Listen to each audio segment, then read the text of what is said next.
حضور علیہ السلام پر درود پڑھنے سے انسان خود سنورتا ہے اور اللہ کی رحمتیں اس پر نازل ہوتی ہیں۔ علماء نے لکھا ہے کہ درود اللہ کی بارگاہ میں ایک دعا ہے جو اللہ کی بارگاہ میں عرض کی جاتی ہے، اے اللہ نبی رحمت صلی اللہ علیہ وآلہ وسلم پر رحمتوں کا نزول کر۔ تو کوئی یہ دعا مانگے کہ اے اللہ اپنے نبی پر رحمتوں کا نزول کر، تو کیا اللہ تعالیٰ اس کی یہ دعا قبول نہیں کرے گا؟ تو درود ہر صورت میں قبول ہے۔ تو اس کا جو فائدہ ہوا کہ جس نے ایک مرتبہ حضور کے لیے اللہ کی بارگاہ سے رحمتوں کی دعا مانگی، تو اس کے مانگنے سے محبوب علیہ السلام پر کتنی رحمتوں کا نزول ہوا وہ تو اللہ جانتا ہے، یا جس محبوب کریم پہ نزول رحمات ہوتا ہے وہ جانتے ہیں، لیکن جو ہاتھ اٹھا کے دعا مانگے، جو ہاتھ باندھ کے درود پڑھے، ایک مرتبہ درود پڑھنے سے اللہ کی 10 رحمتیں اس پر نازل ہوتی ہیں۔ تو جو مسلسل درود پڑھے جا رہا ہے تو پھر رحمت کی برسات ہوتی ہے اس کے اوپر۔ رسول کریم صلی اللہ علیہ وآلہ وسلم نے ارشاد فرمایا، تم جہاں بھی ہو میرے اوپر درود پڑھو، تم جہاں بھی درود پڑھتے ہو وہ میرے تک پہنچتا ہے۔ صبح پڑھو، شام پڑھو، دوپہر پڑھو، دن کو پڑھو، رات کو پڑھو، نماز سے پہلے پڑھو، نماز کے بعد پڑھو، محفل کے آغاز میں پڑھو، محفل کے دوران پڑھو، محفل کے اختتام پہ پڑھو، مسجد میں پڑھو، گھر میں پڑھو، جہاں بھی میرے اوپر درود پڑھو گے، جیسے بھی میرے اوپر درود پڑھو گے، فرمایا میرے تک پہنچتا ہے۔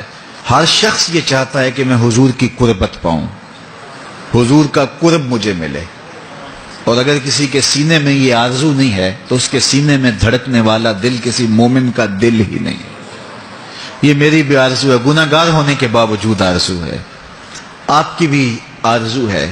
آرزو تو کی جا سکتی ہے، چونکہ کرم ہوتے دیر نہیں لگتی، وہ جس پہ چاہے کرم فرمائے۔ تو اگر قربت حاصل کرنی ہے تو پھر اس کا طریقہ کیا ہے؟ رسول کریم صلی اللہ علیہ وآلہ وسلم نے ارشاد فرمایا، قیامت کے دن میرے سب سے نیڑے وہ ہوگا جو سب سے زیادہ میرے اوپر درود پڑتا ہے۔ تو جتنا درود حضور پہ زیادہ پڑھو گے، قیامت کے دن اس قدر حضور کی قربت نصیب ہوگی، اور حضور کی چادر رحمت کی ٹھنڈی چھاؤں ملے گی، جام کوثر نصیب ہوگے، اور جہاں حضور ہوں گے وہاں قیامت کے دن کی سختیاں نہیں ہوں گی، وہاں دامن محبوب کی ٹھنڈی ہوائیں ہوں گی۔ تو حضور علیہ السلام پر کثرت سے درود پڑھنا یقیناً یہ دکھوں کو دور کرنے کا علاج ہے، اور یہ دنیا آخرت کی بہتریوں کی ضمانت ہے۔ حضرت ابو ہریرہ رضی اللہ تعالیٰ عنہ سے روایت ہے جو امام ابو داود نے اپنی سند سے روایت کی ہے۔ رسول کریم صلی اللہ علیہ وآلہ وسلم نے ارشاد فرمایا کہ جب کوئی شخص میرے اوپر سلام بھیجتا ہے تو اللہ تعالیٰ میری روح میرے اندر لوٹا دیتا ہے، یہاں تک کہ میں اس کے سلام کا جواب دیتا ہوں۔ روح اطہر جسد انور میں لوٹا دی جاتی ہے اور حضور سلام کا جواب دیتے ہیں۔ تو مجھے کائنات میں کوئی ایک لمحہ تو ایسا بتاؤ جس لمحے حضور پہ سلام نہ پڑا جاتا ہو۔ وہاں روضہ رسول پہ چلے جائیں تو وہاں لمحہ لمحہ سلام کے گجرے ہیں، کائنات کے جس گوشے میں چلے جائیں درود و سلام کے جو ہیں وہ گجرے ہیں۔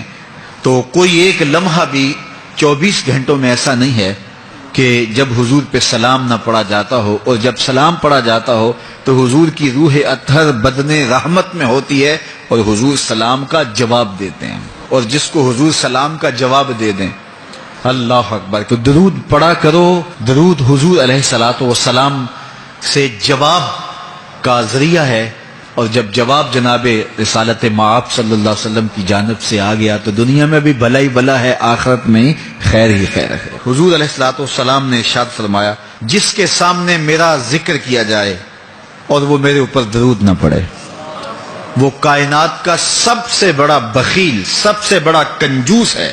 ہم بخیل تو نہیں ہیں، تو پھر پوری یکسوئی کے ساتھ چند مرتبہ حضور پہ درود شریف پڑھ لیجئے۔